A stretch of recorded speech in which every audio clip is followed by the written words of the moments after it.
Hello friends, आज की class में हम फ्यूचर टेंस को और उसके चारों टाइप को यानी कि फ्यूचर इंडेफिनिट, कॉन्टिन्यूअस परफेक्ट और फ्यूचर परफेक्ट कॉन्टिन्यूअस को पूरे डिटेल में एग्जाम्पल के साथ पढ़ेंगे। तो आपको वीडियो बिल्कुल भी स्किप नहीं करना है, पूरा वीडियो ध्यान से देखना है। तो चलिए शुरू करते हैं हमारी आज की क्लास को। हमारी जो आज की क्लास है उसमें हम फ्यूचर टेंस को डिटेल में क्लियर करेंगे। तो सबसे पहले तो बात आती है कि फ्यूचर टेंस होता क्या है। जैसे मान लीजिए मैंने कहा वह पढ़ेगा, तुम जाओगे, वह खेलेगा, वे सोएंगे। तो इन वाक्यों से हमें पता चल रहा है कि काम अभी हुआ नहीं है बल्कि आने वाले समय में होगा। तो हमारे ऐसे जो भी वाक्य होते हैं जिसमें काम जो है वो भविष्य में होने वाला होता है, अभी हुआ नहीं होता है, तो वो सारे हमारे फ्यूचर टेंस के अंतर्गत आते हैं। हमारा जो फ्यूचर टेंस है उसके 4 टाइप होते हैं, जिसमें से पहला है इंडेफिनिट, दूसरा है कॉन्टिन्यूअस, तीसरा है परफेक्ट और चौथा है परफेक्ट कॉन्टिन्यूअस।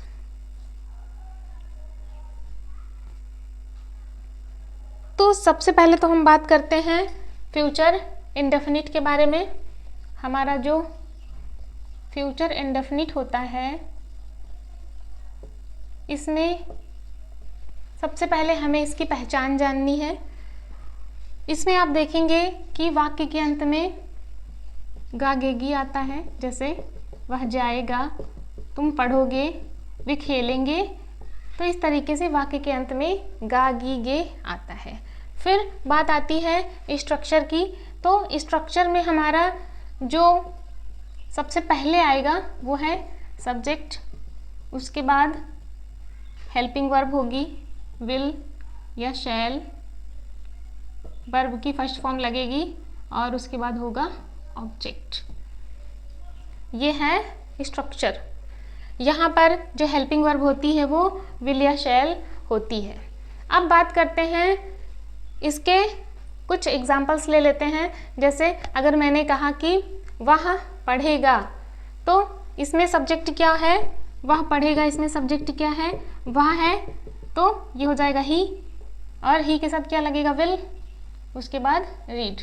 देखिए आई और वी के साथ हम शैल लगा सकते हैं, बाकी सभी के साथ हम विल का यूज़ करेंगे। आई और वी के साथ हम विल का भी यूज़ कर सकते हैं, ठीक है। तो शैल और विल में से आप कोई भी यूज़ करेंगे वो गलत नहीं होगा, बाकी सभी के साथ हमें विल लगाना है। अगर हम कहें वे क्रिकेट खेलेंगे, तो यहाँ पर आप देख रहे हैं कि हमारा जो सब्जेक्ट है वो क्या है, दे। उसके बाद दे के साथ क्या लगेगा, विल लगेगा, दे विल। वर्ब क्या है हमारी, खेलना, प्ले। ऑब्जेक्ट क्या है, क्रिकेट। तो ये हो गया दे विल प्ले क्रिकेट। अब इसी में हम बात कर लेते हैं निगेटिव की। तो जब हमारा इंडेफिनिट जो है वो निगेटिव होगा तो थोड़ा सा चेंज यहाँ पर केवल होगा कि ये विल नॉट या शैल नॉट हो जाना है, बाकी सारी चीज़ें वैसे ही होंगी। सब्जेक्ट प्लस विल नॉट या शैल नॉट, वर्ब की फर्स्ट फॉर्म, ऑब्जेक्ट, सारी चीज़ें वैसे ही रहनी है। तो इसे हम किस तरीके से ट्रांसलेट करेंगे, वे किताब नहीं पढ़ेंगे, वे किताब नहीं पढ़ेंगे। तो यहाँ पे देखिए हमारा जो सब्जेक्ट है वो क्या है, दे के साथ हमें विल लगाना है। निगेटिव है तो नॉट का यूज़ करेंगे, दे विल नॉट। उसके बाद हमारा वर्ब क्या है, पढ़ना यानी कि रीड, और ऑब्जेक्ट क्या है, बुक। अगला हमारा वाक्य है मैं स्कूल नहीं जाऊँगा। यहाँ पर देखिए नहीं का प्रयोग हुआ है, निगेटिव है, तो हमें विल नॉट या शैल नॉट लगाना है। तो आई के साथ शैल नॉट, वर्ब क्या है, कौन सा काम हो रहा है, जाने का, गो, और ऑब्जेक्ट क्या है, स्कूल। तो इस तरीके से ये हो गया हमारा निगेटिव। अब बात करते हैं इंटेरोगेटिव की। इंट्रोगेटिव में क्या पहले आने पर अगर वाक्य जो है वो क्या से शुरू हो रहा है, तो उसके लिए हम सबसे पहले विल या शैल का यूज़ करते हैं। उसके बाद आता है हमारा सब्जेक्ट, फिर वर्ब की फर्स्ट फॉर्म और ऑब्जेक्ट। ये हमारा स्ट्रक्चर होगा इंट्रोगेटिव में क्या पहले आने पर। तो देखिए अगर हमने कहा क्या वे बाजार जाएंगे, तो यहाँ पर आप देख रहे हैं कि जो हमारा वाक्य है ये किससे शुरू हो रहा है, क्या से शुरू हो रहा है, और सब्जेक्ट क्या है, दे। तो दे के साथ हेल्पिंग वर्ब कौन सी आएगी, विल आएगी। तो सबसे पहले आ जाएगा विल, फिर सब्जेक्ट होगा दे, फिर क्या होगा हमारा विल दे। अब कौन सा काम हो रहा है, जाने का काम हो रहा है, तो go to market, will they go to market. क्या मैं कपड़े धोऊंगा, क्या मैं कपड़े धोऊंगा। तो इसमें देखो हमारा जो सब्जेक्ट है वो क्या है, आई है, आई के साथ सेल लगता है, तो सबसे पहले सेल आ जाएगा, सेल आई। वर्ब हमारा क्या है, वॉश धोना, और ऑब्जेक्ट क्या है, वॉश क्लॉथ्स, ऑब्जेक्ट है क्लॉथ, तो हो गया शैल आई वॉश क्लॉथ्स। अब इसी में हमारा जो वाक्य है वो अगर प्रश्नवाचक जो शब्द है वो बीच में आए, यानी कि क्वेश्चन वर्ड बीच में आने पर क्या हो जाएगा, हमारा जो नियम है वो ऐसे ही होगा, केवल इसमें पहले क्वेश्चन वर्ड जुड़ जाएगा, यानी कि क्वेश्चन वर्ड, उसके बाद विल या शैल, और बाकी सारी चीज़ें ऐसे ही होंगी जैसे कि लिखी हुई सब्जेक्ट वर्ब की फर्स्ट फॉर्म ऑब्जेक्ट। तो इसका भी हम एग्जाम्पल ले लेते हैं, वह कहाँ जाएगा। तो देखिए आपका ये जो वाक्य है इसमें क्वेश्चन वर्ड कौन है, कहाँ, तो सबसे पहले आएगा व्हेयर।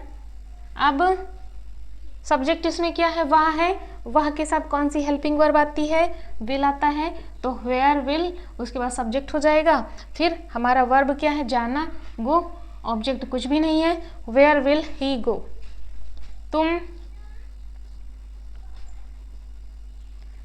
तुम क्या खाओगे। यहाँ पर आपका जो क्वेश्चन वर्ड है वो है क्या, तो सबसे पहले क्वेश्चन वर्ड, फिर देखिए सब्जेक्ट क्या है, तुम है, यू के साथ हेल्पिंग वर्ब आती है विल, तो व्हाट विल यू ईट। तो इस तरीके से ये आपका फ्यूचर इंडेफिनिट खत्म हुआ। अब कॉन्टिन्यूअस के बारे में बात करते हैं। अब फ्यूचर कॉन्टिन्यूअस की बात अगर हम करें तो इसकी भी अपनी पहचान होती है। इसमें वाक्य के अंत में रहा होगा, रही होगी और रहे होंगे जैसे शब्द आते हैं, तो ये हमारा जो है वो कॉन्टिन्यूअस होता है। इसमें स्ट्रक्चर की बात करते हैं तो जो अफर्मेटिव है उसका स्ट्रक्चर होगा, सबसे पहले आएगा सब्जेक्ट, उसके बाद विल बी या शैल बी का यूज़ करते हैं, फिर चूंकि ये कॉन्टिन्यूअस है तो वर्ब की फर्स्ट फॉर्म के साथ आईएनजी लगाते हैं, उसके बाद आता है ऑब्जेक्ट। तो ये तो है हमारा अफर्मेटिव।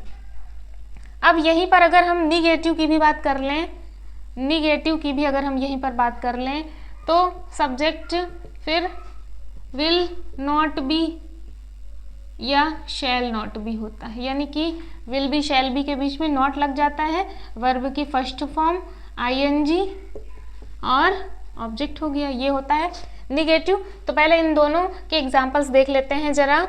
तुम किताब पढ़ रहे होगे, तुम किताब पढ़ रहे होगे, तो यहाँ आपको देखना है सबसे पहले सब्जेक्ट हमारा जो कि क्या है, यू है, तो यू, अब यू के साथ हमें हेल्पिंग वर्ब लगानी है will be.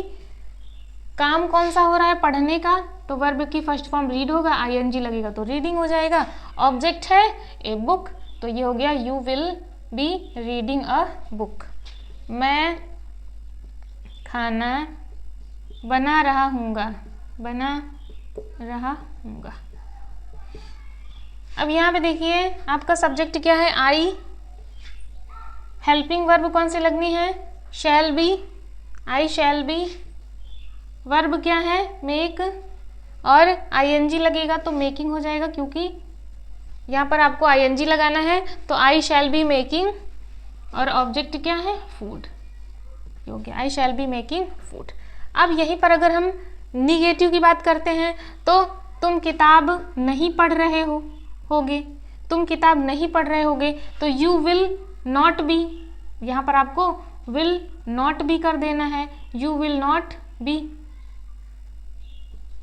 You will not be reading a book. यहाँ पर अगर मैं कहूँ मैं खाना नहीं बना रहा हूँगा, तो यहाँ पर भी आपको आई शैल और नॉट कर देना, आई शैल नॉट बी, वे क्रिकेट नहीं खेल रहे होंगे, they will not be playing cricket, तुम घर नहीं जा रहे होगे, you will not be going to house. इस तरीके से ये निगेटिव हो जाएगा। अब यहीं पर हम बात करते हैं इंट्रोगेटिव की, जिसमें हमें बात करना है सबसे पहले जो हमारे वाक्य होते हैं क्या से शुरू होंगे, तो किस तरीके से स्ट्रक्चर हमारा क्या से शुरू होने पर जो विल या शैल है वो सबसे पहले हो जाएगा, फिर सब्जेक्ट होगा, उसके बाद बी लगेगा, यानी कि विल बी और शैल बी के बीच में सब्जेक्ट होगा। फिर क्या होगा, वर्ब की फर्स्ट फॉर्म होगी, आईएनजी होगा और ऑब्जेक्ट होगा। ये हो गया हमारा स्ट्रक्चर। अब बात करते हैं इसके एग्जाम्पल की, लेकिन उससे पहले क्वेश्चन वर्ड को भी यहीं पर देख लेते हैं। अगर मान लीजिए आपका जो क्वेश्चन वर्ड है वो बीच में आए तो क्या होगा, क्वेश्चन वर्ड यहाँ पर सबसे पहले आ जाएगा, उसके बाद विल शैल, सारी चीज़ें वैसे ही होंगी, सब्जेक्ट बी, वर्ब की फर्स्ट फॉर्म आईएनजी ऑब्जेक्ट, यानी कि क्वेश्चन वर्ड को पहले जुड़ जाना है, बाकी सारी चीज़ें वैसे ही होंगी। तो देखते हैं क्या तुम कपड़े खरीद रहे होगे, क्या तुम कपड़े खरीद रहे होगे, खरीद रहे होगे। अब यहाँ पे देखो क्या से शुरू हो रहा है सेंटेंस, तो सबसे पहले हेल्पिंग वर्ब आनी है विल या शैल। तो देखिए आपका सब्जेक्ट यू है, यू के साथ विल लगता है, तो विल फिर सब्जेक्ट हो जाएगा विल यू, अब बी लगेगा। अब वर्ब क्या है इसमें, खरीदना, तो बाई के साथ आईएनजी लग जाएगा, बाइंग, और ऑब्जेक्ट क्या है, बाइंग क्लॉथ्स। ये हो गया। अब अगर हम देखें अगला सेंटेंस, तो क्या वे सो रहे होंगे, क्या वे सो रहे होंगे। अब यहाँ पे अगर आप देखें तो ये सेंटेंस क्या से शुरू हो रहा है, इसका सब्जेक्ट क्या है, दे है, दे के साथ हेल्पिंग वर्ब क्या आती है, विल, तो विल दे बी, और हमारा वर्ब क्या है, स्लीप, आईएनजी लगेगा तो हो जाएगा sleeping, will they B sleeping. ये हो गया। अब अगर हम आगे एग्जाम्पल देखें कि जिनमें क्वेश्चन वर्ड बीच में आएगा तो वो कैसे सेंटेंस होंगे, तुम कहाँ जा रहे होगे, तुम कहाँ जा रहे होगे। तो यहाँ देखिए जो क्वेश्चन वर्ड है वो बीच में आ रहा है, तो सबसे पहले क्वेश्चन वर्ड हो जाएगा वेयर, उसके बाद सब्जेक्ट यू के हिसाब से जो हेल्पिंग वर्ब होगी विल होगी, तो where will you be going. ये हो गया। फिर अगला अगर हम देखें, मैं किसे मार रहा हूँगा, किसे मार रहा हूँगा, तो यहाँ पर जो आपका क्वेश्चन वर्ड है वो क्या है, किसे, किसे के लिए आता है हुम, सब्जेक्ट है आई, आई के साथ शैल या विल में से कुछ भी लगा सकते हैं, हुम शैल आई बी, और मारना जिसके लिए हम लिखते हैं बीट, आईएनजी लगाएंगे तो बीटिंग हो जाएगा। तो इस तरीके से आप देख पा रहे हैं कि ये आपका फ्यूचर कॉन्टिन्यूअस भी कंप्लीट हो गया है। अब नेक्स्ट हम बात करते हैं फ्यूचर परफेक्ट की। फ्यूचर परफेक्ट में पहचान होती है इसमें वाक्य के अंत में चुका होगा, चुकी होगी, चुके होंगे जैसे शब्द आते हैं, तो ये हमारा क्या हो जाएगा, फ्यूचर परफेक्ट हो जाएगा। ये इसकी पहचान है। ठीक है, तो पहचान के बाद हम देख लेते हैं जरा इसके स्ट्रक्चर को। तो अगर हम इसके स्ट्रक्चर की बात करें तो इसमें आएगा, सबसे पहले आएगा सब्जेक्ट, उसके बाद आएगा विल, विल या शैल के साथ हैव लगता है तो विल हैव या शैल हैव लगेगा। उसके बाद देखिए ये परफेक्ट है तो परफेक्ट में हमेशा ही वर्ब की थर्ड फॉर्म यूज होती है, उसके बाद हो जाएगा ऑब्जेक्ट। तो ये हो गया अफर्मेटिव का स्ट्रक्चर। अगर यहीं पर हम निगेटिव के स्ट्रक्चर की बात करें तो उसमें हो जाएगा, सबसे पहले सब्जेक्ट होगा, फिर विल या शैल, विल या शैल के बाद क्योंकि ये निगेटिव है तो नॉट का यूज होगा, will not have, shell not have, have आएगा, वर्ब की थर्ड फॉर्म होगी, ऑब्जेक्ट होगा। ठीक है, तो ये तो हमारे स्ट्रक्चर हो गए। अब जरा हम एग्जाम्पल देख लेते हैं। तुम अपना होमवर्क कर चुके होगे, तुम अपना काम कर चुके होगे। यहाँ देखिए वाक्य के अंत में आ रहा है चुके होगे, तो ये क्या है, फ्यूचर परफेक्ट है। अब यहाँ पर आपको देखना है सब्जेक्ट हमारा क्या है, यू, यू के साथ क्या आता है, विल हैव आता है, तो यू विल हैव। वर्ब हमारी क्या है, काम कौन सा हो रहा है, अपना काम कर चुके हो यानी कि डू, तो डू की third form do, did, done, done your work. ये हमारा क्या है, ऑब्जेक्ट है, तो ये हो गया you will have done your work. Next है मैं बाजार जा चुका हूँगा, मैं बाजार जा चुका हूँगा। यहाँ आपको देखना है सबसे पहले आपका सब्जेक्ट क्या है, आई के साथ लगेगा shall have, I shall have. उसके बाद वर्ब क्या है, काम कौन सा हो रहा है, जाने का, तो गो की third form gone, gone to market, market क्या है, ऑब्जेक्ट है। अब आगे देखिए, अगर यहीं पर हम निगेटिव के बारे में बात करें तो निगेटिव में यहाँ पर तुम अपना काम नहीं कर चुके होगे, नहीं लग जाएगा, तो यू विल नॉट हैव लग जाना है, you will not have done your work. मैं बाजार नहीं जा चुका हूँगा, तो I shall not gone to market. ठीक है, आगे अगर हम बात करें कुछ और एग्जाम्पल्स की, तो वे क्रिकेट नहीं खेल चुके होंगे, they will not have played cricket. तुम खाना नहीं बना चुके होगे, तो you will not have made the food. अध्यापक हिंदी नहीं पढ़ा चुका होगा, the teacher will not have taught Hindi. ठीक है, तो इस तरीके से ये हमारा जो है ट्रांसलेशन होगा। नेक्स्ट अब बात करते हैं, ये हमारा निगेटिव भी हो गया, अब हम इंट्रोगेटिव के बारे में बात करते हैं। जब वाक्य क्या से शुरू होगा तो हमें करना क्या है, सबसे पहले विल या शैल को लगाना है, उसके बाद सब्जेक्ट आएगा, फिर हैव, और चूंकि ये परफेक्ट है तो वर्ब की थर्ड फॉर्म होगा और देन ऑब्जेक्ट होगा। तो ये तो बात हो गई क्या से वाक्य शुरू होने के लिए।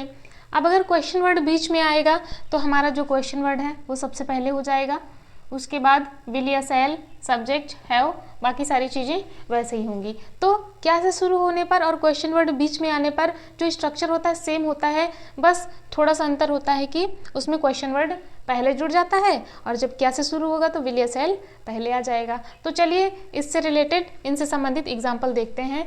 क्या वे कपड़े धो चुके होंगे, क्या वे कपड़े धो चुके होंगे। तो आपको देखना है कि ये जो हमारा वाक्य है वो क्या से शुरू हो रहा है। अब क्या से शुरू हो रहा है और सब्जेक्ट क्या है, दे, तो दे के साथ क्या लगता है, विल, ये हो जाएगा विल दे हैव। चूंकि हमें सबसे पहले विल या शैल लगाना है, फिर सब्जेक्ट, फिर हैव लगाना है। उसके बाद हमें क्या करना है, वर्ब की थर्ड फॉर्म को लाना है यहाँ पे। तो वर्ब क्या है, धोना, धोना के लिए क्या हो जाएगा, वाश्ड, वाश की थर्ड फॉर्म वाश्ड, और ऑब्जेक्ट है क्लॉथ्स। ये हो गया। अब दूसरा, क्या तुम फुटबॉल खेल चुके होगे, फुटबॉल खेल चुके होगे।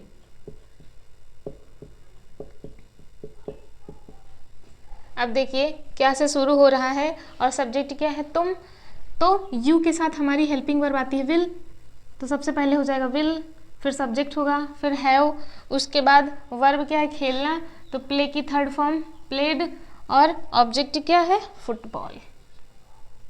ये तो हो गई बात क्या से शुरू होने वाले वाक्यों की। अब हम देख लेते हैं जरा उन वाक्यों को भी जिनमें जो प्रश्नवाचक शब्द है वो बीच में आता है। वह क्या खा चुका होगा।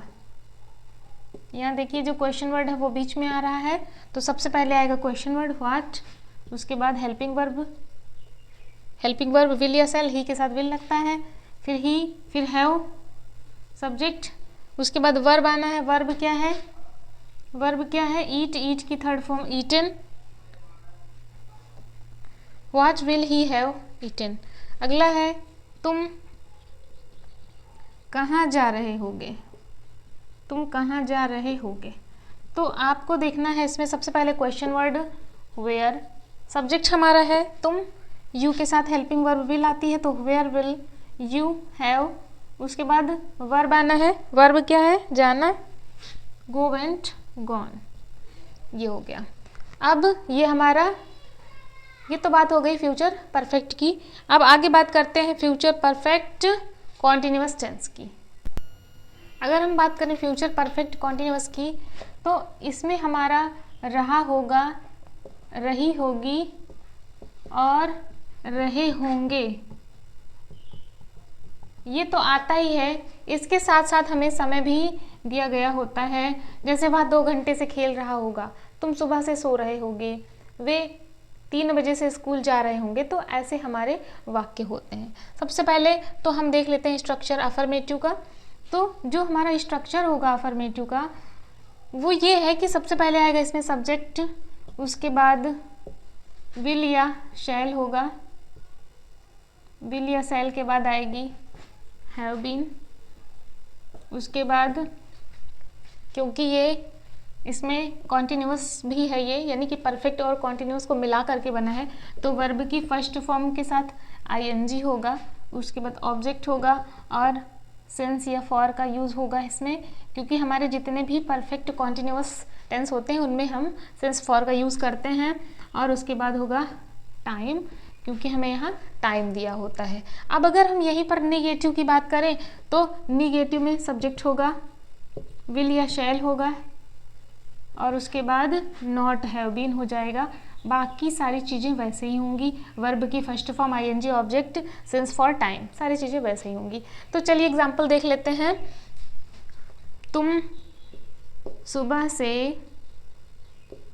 से सो रहे होगे। तो अगर आप यहाँ पर देखें सबसे पहले सब्जेक्ट को, तो हमारा सब्जेक्ट कौन है? यू है। यू के साथ हमें लगाना क्या है? Will have been. तो यू विल हैव बीन। उसके बाद वर्ब क्या है, काम कौन सा हो रहा है? सोने का, तो हो जाएगा स्लीप, आईएनजी लगेगा तो स्लीपिंग हो जाएगा। और इसके बाद हमें सिंस फॉर का यूज़ करना है। तो सबसे पहले देखिए टाइम क्या है, सुबह। तो मैंने आपको बताया था पिछली क्लास में कि जो हमारा सुबह, शाम, दोपहर ऐसा कुछ होता है, तो वो एक निश्चित समय है, इनके साथ हम सिंस का यूज़ करते हैं। तो यहाँ हम सिंस लगाएंगे, सिंस मॉर्निंग, ये हो गया। अब अगर हम अगले वाक्य को देखें तो मैं 2 घंटे से पढ़ रहा हूँगा। यहाँ आपको सबसे पहले सब्जेक्ट देखना है जो कि है आई के साथ शैल हैव बीन लगना है। उसके बाद क्या है, कौन सा काम हो रहा है? पढ़ने का काम हो रहा है। तो रीड के साथ आईएनजी लगेगा, रीडिंग हो जाएगा। और समय क्या दिया है? 2 घंटा, जो कि एक अनिश्चित समय है। इसके साथ हमें फॉर का यूज़ करना है, for 2 hours.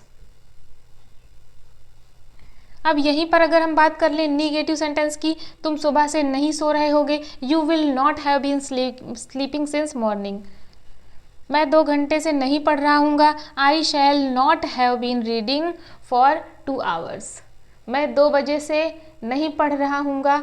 I shall not have been reading since morning. वे 4 बजे से नहीं खेल रहे होंगे। 4 बजे से नहीं खेल रहे होंगे। तो यहाँ पर क्या होगा? They will not have been playing. और टाइम क्या दिया है? 4 बजे से, क्या हो जाएगा? Since 4 o'clock। मैं 1 बजे से नहीं पढ़ रहा हूँगा। I shall not have been reading since 1 o'clock। ठीक है, तो ये तो अफर्मेटिव और निगेटिव हो गया। अब बात करते हैं इंट्रोगेटिव की। क्या से शुरू होने पर जो वाक्यों का स्ट्रक्चर होगा वो हो जाएगा विल या शैल सबसे पहले होगा, उसके बाद होगा सब्जेक्ट, फिर हैव बीन, वर्ब की फर्स्ट फॉर्म आईएनजी, ऑब्जेक्ट। ये हमारा स्ट्रक्चर है। सबसे पहले विल या शैल आएगा, फिर सब्जेक्ट आएगा, फिर हैव बीन, वर्ब की फर्स्ट फॉर्म आईएनजी, ऑब्जेक्ट। अगर इसमें प्रश्नवाचक शब्द भी होगा तो इसके पहले क्वेश्चन वर्ड जुड़ जाएगा, उसके बाद विल या शैल, सब्जेक्ट, हैव बीन, बाकी सारी चीज़ें वैसे ही होंगी। तो एग्जाम्पल देख लेते हैं। तुम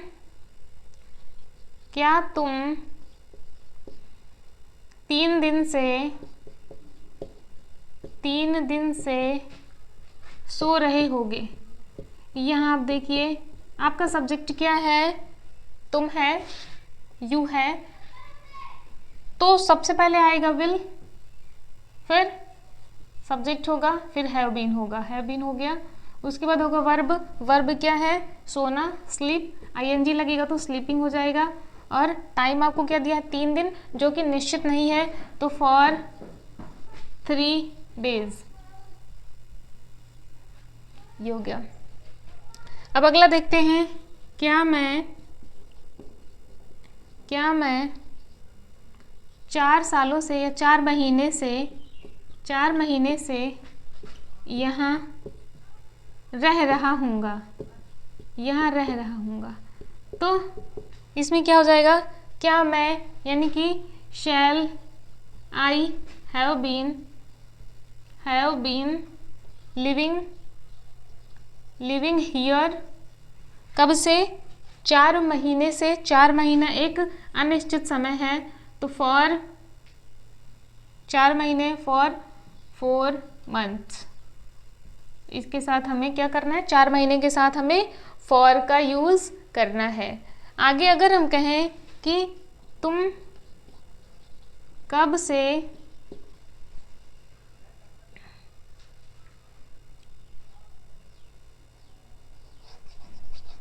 तुम 2 घंटे से क्या कर रहे होगे, तुम 2 घंटे से क्या कर रहे होगे। तो सबसे पहले क्वेश्चन वर्ड होगा व्हाट, उसके बाद विल, यू है, what will you have been doing, और 2 घंटे से है तो फॉर 2 hours। तुम 1 बजे से कहाँ जा रहे थे, where will you have been going since 1 o'clock। ठीक है, तो इस तरीके से ये आपको पूरा का पूरा फ्यूचर टेंस जो है वो खत्म हुआ। पिछली क्लास में मैंने प्रेजेंट और पास्ट टेंस को अच्छे से डिटेल में पढ़ाया है। आई होप आपको वीडियो क्लियर हुई होगी और क्लास समझ में आई होगी। अगर वीडियो अच्छी लगी हो तो लाइक करिएगा, और ऐसी ही क्लासेस को पाने के लिए और चैनल से जुड़े रहने के लिए चैनल को सब्सक्राइब कर लीजिए, बेल आइकन को भी प्रेस कर लीजिए। मिलते हैं नेक्स्ट क्लास में, तब तक के लिए बाय बाय।